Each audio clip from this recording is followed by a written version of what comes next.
Hello friends, welcome to my YouTube channel and in this video we will study present tense.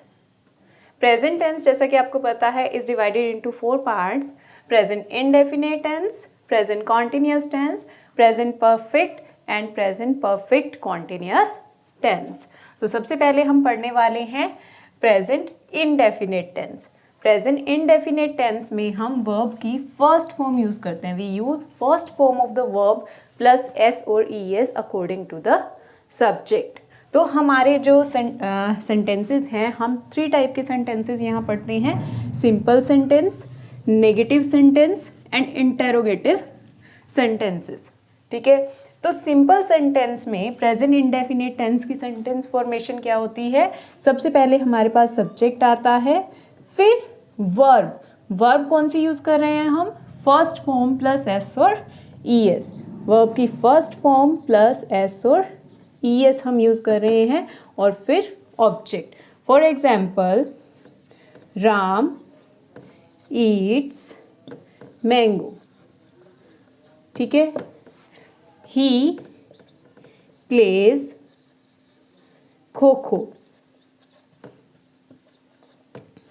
They run fast. ठीक है, तो इन सभी sentences में हमने present indefinite tense use किया है, यानी कि हमने वर्ब की फर्स्ट फॉर्म यूज की है. ठीक है, Ram Yeats mango, eat is the first form और उसके साथ हमने एस लगाया है because our subject is singular. He plays kho kho, तो प्लेज के साथ हमने एस लगाया है क्योंकि हमारा सब्जेक्ट ही है. दे रन फास्ट, यहाँ पर हमने एस एस नहीं यूज़ किया बिकॉज हमारा सब्जेक्ट क्या है? दे. तो आपको कुछ ऐसे सेंटेंसेस लर्न करने, कुछ सब्जेक्ट्स ऐसे हैं जिनके साथ हम एस और एस लगाते हैं और कुछ के साथ नहीं लगाते. तो वो ऐसे कौन से सब्जेक्ट्स हैं जिनके साथ एस और एस लगेगा और जिनके साथ नहीं लगेगा? You have to learn. अगर आपके पास सब्जेक्ट की जगह पर सिंगुलर नाउन है, यानी कि किसी एक चीज़ या एक पर्सन का नाम है, या फिर ही, शी और इट है, तब आप वर्ब की फर्स्ट फॉर्म के साथ एस और ई एस लगाओगे. ठीक है, जैसे अभी एग्जांपल दिया था, राम ईट्स मैंगो, तो राम सिंगुलर नाउन था. ही प्लेज खो खो, तो ही हमारा उस कैटेगरी में आता है जब हम फर्स्ट फॉर्म के साथ एस और ई एस लगाते हैं. पर किस केस में सिर्फ फर्स्ट फॉर्म यूज हो रही है in present indefinite tense? That is plural noun.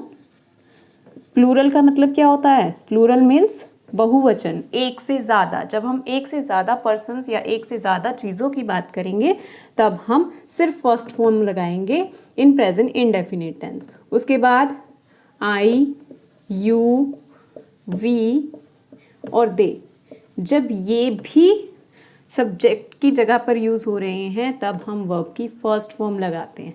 ठीक है, you have to learn these कि जब हमारे पास सिंगुलर नाउन है, ही, शी, इट है, तब हम फर्स्ट फॉर्म के साथ एस और एस लगाएंगे. पर जब हमारे पास प्लूरल नाउन है, आई, यू, वी और दे, तब हम सिर्फ फर्स्ट फॉर्म लगाएंगे. तब हम एस और एस नहीं लगाएंगे जहां हमने प्रेजेंट इंडेफिनिट टेंस यूज करना है. ठीक है, ये हो गए हमारे सिंपल सेंटेंसेस, या फिर इन्हें हम क्या कह देते हैं? Affirmative sentences. अब आ गए हम नेगेटिव सेंटेंस. नेगेटिव सेंटेंसेस ऐसे सेंटेंसेस जिसमें हम किसी चीज़ के लिए ना यूज़ करते हैं, यानी कि नकारात्मक वाक्य जिसको बोलते हैं. नहीं का यूज़ होता है, नोट का यूज़ होता है. तो जब हमें किसी सेंटेंस में नोट यूज़ करना है तो हमें एक हेल्पिंग वर्ब चाहिए होती है, उसके बाद ही हम नोट लगाते हैं. नेगेटिव सेंटेंस की सेंटेंस फॉर्मेशन क्या होती है? सबसे पहले सब्जेक्ट आता है, फिर हेल्पिंग वर्ब, फिर नोट, फिर मेन वर्ब और फिर ऑब्जेक्ट आता है. पर यहाँ पर देखिए हमारे पास कोई भी हेल्पिंग वर्ब नहीं है in present indefinite tense. Present indefinite tense के पास अपनी कोई हेल्पिंग वर्ब नहीं है. तो उस कंडीशन में हम क्या करते हैं? हम डू या डज को as a helping verb use करते हैं. ठीक है, तो सेंटेंस फॉर्मेशन क्या हो जाती है? सब्जेक्ट प्लस डू या डज प्लस फिर नोट, देन मेन वर्ब। अब हमारी मेन वर्ब क्या है? First form of the verb. पर यहाँ पर जब हम डज लगा देंगे, जब हमारा एस और एस डू के साथ लग गया, तो यहाँ पर हमें दोबारा से एस और एस की ज़रूरत नहीं लगेगी, तो हम सीधा first form of the verb use करेंगे। यहाँ पर अगर आप एस और एस लगाओगे तो वो रॉन्ग हो जाएगा। तो सब्जेक्ट डू डज, डू या डज, अब ये रूल हम यहाँ पर भी समझेंगे कि कहाँ डू आएगा और कहाँ डज, फिर नोट, फिर first form of the verb और फिर ऑब्जेक्ट। ये हमारा नेगेटिव सेंटेंस हो जाएगा। जैसे सेंटेंस था हमारा राम ईट्स मैंगो, अगर उस सेंटेंस को हमें नेगेटिव में चेंज करना है तो हम क्या करेंगे? राम, अब डू या डज में से एक चीज़ लगानी है, तो राम सिंगुलर है, सिंगुलर के साथ डज आएगा, राम डज नॉट। अब मेन वर्ब क्या है हमारी? ईट, तो sorry eat mango, Ram does not eat mango. तो यहाँ पर हमने क्या हेल्पिंग वर्ब ली है? डज हमने हेल्पिंग वर्ब ली है, नॉट यूज़ किया, और फिर हमने मेन वर्ब जो है उसकी फर्स्ट फॉर्म लगाई है। यहाँ पर एस और एस नहीं लगेगा क्योंकि ई एस हमने डू के साथ यूज़ कर लिया।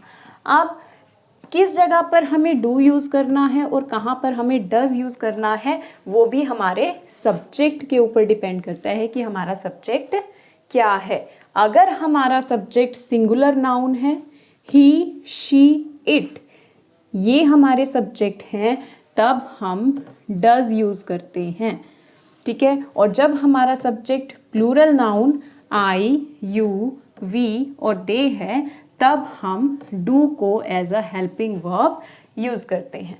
तो नेगेटिव सेंटेंस हो गया सब्जेक्ट डू या does plus not plus first form of the verb plus object. यहाँ पर एस और एस नहीं लगाना कि अगर हमारा सब्जेक्ट सिंगुलर है तो यहाँ ई एस लगा दो, वो रॉन्ग हो जाएगा।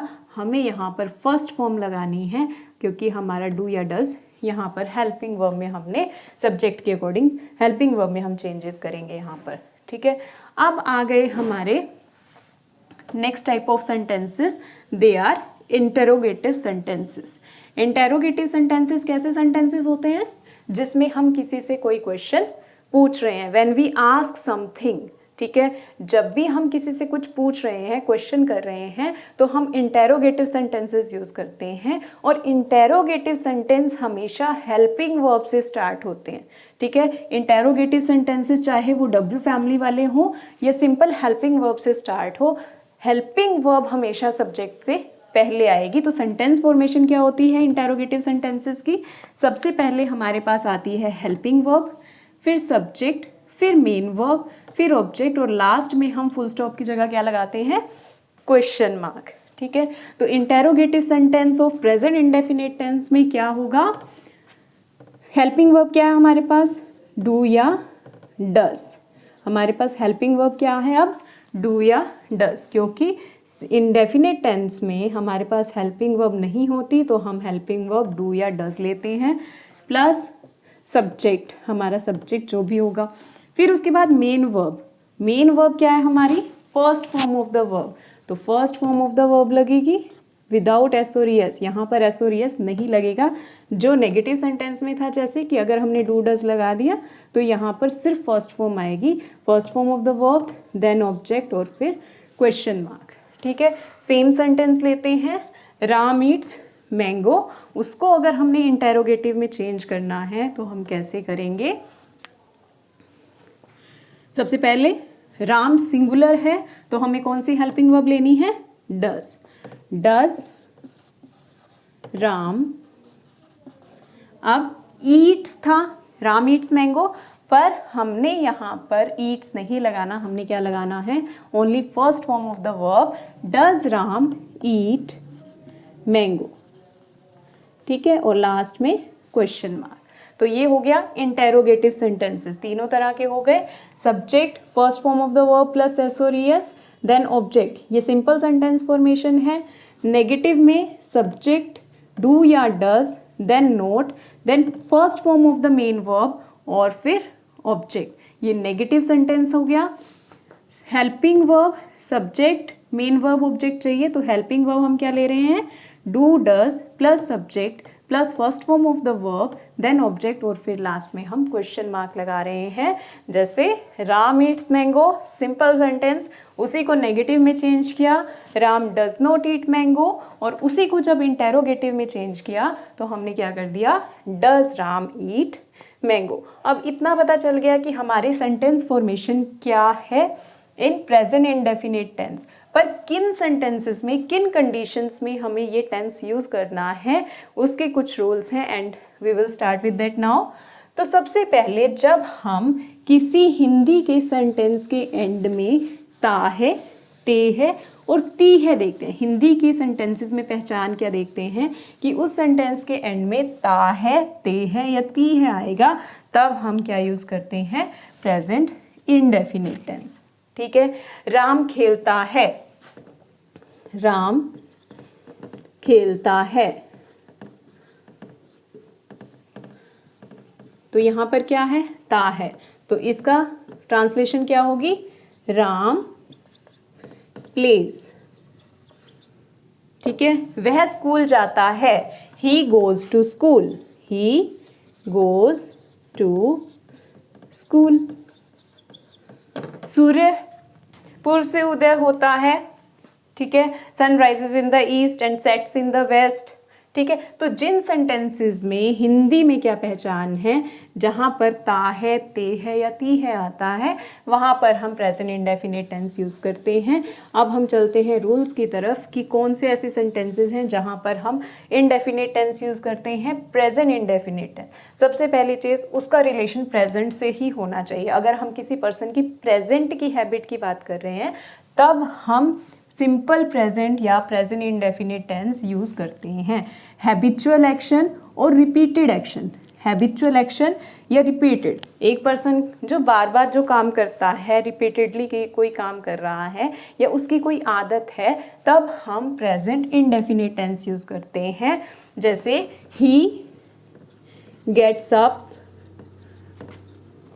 Early in the morning, he gets up early in the morning. ठीक है, he goes for a walk या they go for a walk, they go for a walk, वो सैर के लिए जाते हैं, ये भी उनकी आदत है।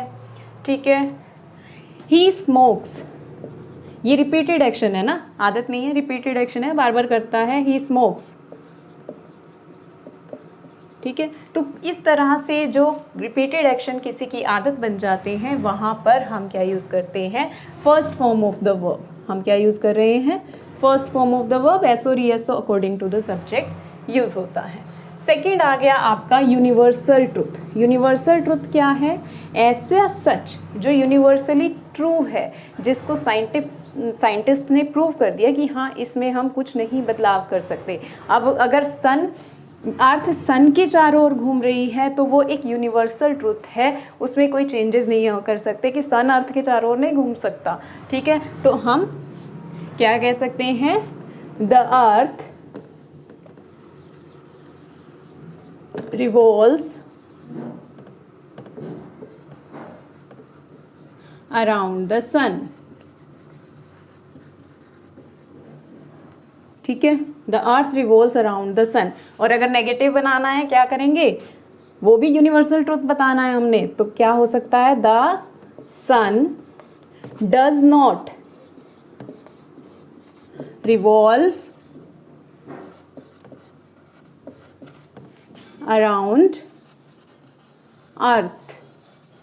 ठीक है, जो सन है वो अर्थ के चारों ओर नहीं घूमता, अर्थ जो है that revolves around the sun. ठीक है, अब नेक्स्ट आपका एग्जाम्पल हो सकता है, the stars twinkle at night.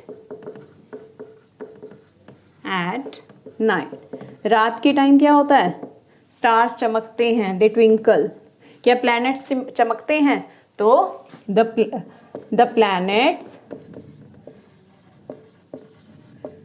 Do not twinkle. ठीक है, प्लैनेट्स तो नहीं चमकते ना, तो प्लैनेट्स डू नॉट ट्विंकल। ठीक है, अब अगर मैं आपसे पूछूं, डज द सन शाइन,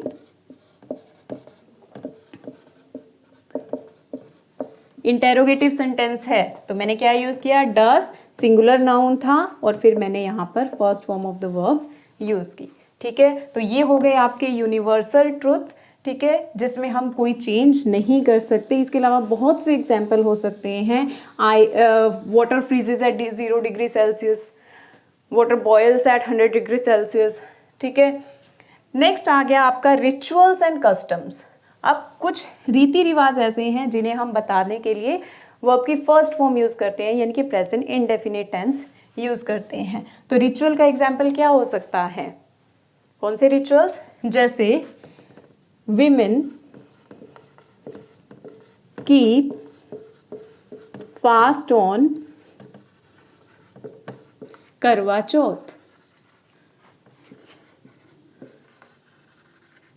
अब करवा चौथ इज़ अ फेस्टिवल और उस पर हम क्या रिवाज, क्या रिचुअल्स फॉलो करते हैं, क्या कस्टम है हमारे कि विमेन जो है दे कीप फास्ट। ठीक है, तो कीप जो है that is first form of the verb. ठीक है, तो विमेन कीप फास्ट ऑन करवा चौथ। ठीक है, we do not cut our hair, we do not cut our hair on Tuesday. हम ट्यूसडे को क्या करते हैं, अपने बाल नहीं कटवाते, डू नॉट कट, तो do not then first form of the verb. ठीक है, तो ये क्या हो गए, हमारे कुछ ट्रेडिशंस हो गए, कुछ रिवाज हो गए जिन्हें हम फॉलो करते हैं और हम क्या करते हैं, फर्स्ट फॉर्म यूज़ करते हैं।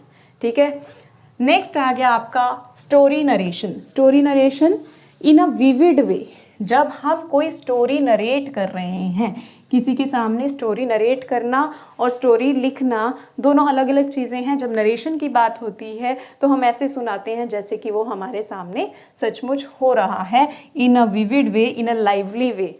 ठीक है, जैसे एक बार एक राजा होता है, उसके पास बहुत बड़ी सेना होती है, उसकी इतनी रानियां होती हैं, तो ये सब जब हम कह रहे हैं तो हम प्रेजेंट इंडेफिनिट टेंस यूज़ कर रहे हैं। Once there the king lives in a grand palace, he has so many queens, he lives a grand life। तो ये क्या है, हम स्टोरी नरेट कर रहे हैं इन अ विविड वे। नेक्स्ट आ गया आपका रनिंग कमेंट्रीज। रनिंग कमेंट्रीज जब आपके मैचेस होते हैं, ठीक है, जब टीवी पर या रेडियो पर उसकी कमेंट्री की जाती है तब हम प्रेजेंट इंडेफिनिट टेंस यूज़ करते हैं। ठीक है, जब भी कोई रनिंग कमेंट्री होगी तो उसकी कमेंट्री प्रेजेंट इंडेफिनिट टेंस में होगी। जैसे तेंदुलकर passes the ball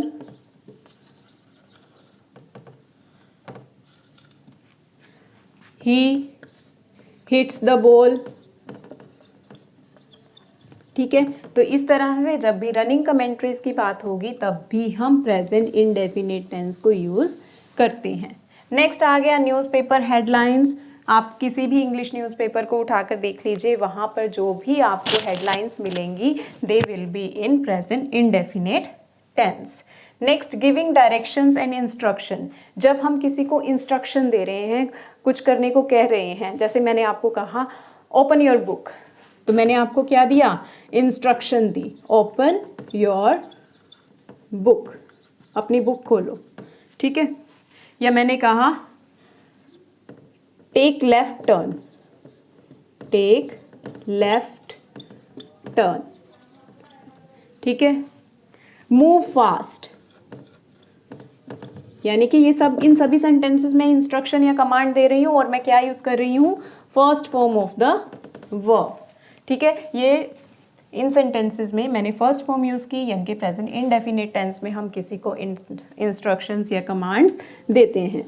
ठीक है, नेक्स्ट आ गया आपका in conditional sentences where the other part has will. अब कंडीशनल सेंटेंसेस क्या होते हैं, जिनमें दो सेंटेंसेस को कंबाइन किया हुआ है। जैसे अगर तुम मेहनत करोगे तो तुम पास हो जाओगे। ठीक है, इफ़ यू, पर कंडीशन क्या है, उस सेंटेंस के अदर पार्ट में, सेकंड पार्ट में फ्यूचर इंडेफिनिट टेंस होगा। जैसे if you dash hard you will pass. ठीक है, तो ये कंडीशनल सेंटेंस है। यहाँ पर हमें फ्यूचर इंडेफिनिट टेंस दिया है। जब कंडीशनल सेंटेंस में एक पार्ट में फ्यूचर इंडेफिनिट टेंस होगा तो दूसरे पार्ट में हम फर्स्ट फॉर्म लगाएंगे, इफ़ यू वर्क हार्ड। अगर तुम मेहनत करते हो तो तुम पास हो जाओगे। तो जहाँ पर एक पार्ट में फ्यूचर इंडेफिनिट है तो एक पार्ट में प्रेजेंट इंडेफिनिट टेंस होगा। तो ये थे कुछ rules of present indefinite tense. कहाँ कहाँ यूज़ करना है? जहाँ पर हम हैबिचुअल या रिपीटेड एक्शंस की बात कर रहे हैं, यूनिवर्सल ट्रूथ या साइंटिफिक ट्रूथ की बात कर रहे हैं, rituals, customs, story narration, running commentaries, newspaper headlines, giving directions और इंस्ट्रक्शंस और कंडीशनल सेंटेंसेस। इसके अलावा एक और रहता है जब हम एक सिचुएशनल ट्रुथ की बात करते हैं।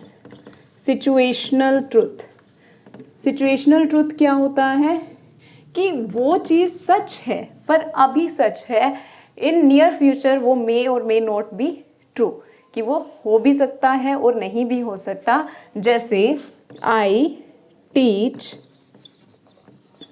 You English, I teach you English, मैं आपको इंग्लिश पढ़ाती हूँ। ठीक है, तो ये एट प्रेजेंट तो सच है पर इन फ्यूचर क्या पता मैं आपको ना पढ़ाऊँ। तो जो चीज़ एट प्रेजेंट ट्रू है, सिचुएशनल ट्रुथ है, तो उस, या सिचुएशनल कह लो या जनरल ट्रुथ कह लो। ठीक है, जनरल ट्रुथ या सिचुएशनल ट्रुथ। ठीक है, एक और एग्जांपल ले लो, this road leads to Agra.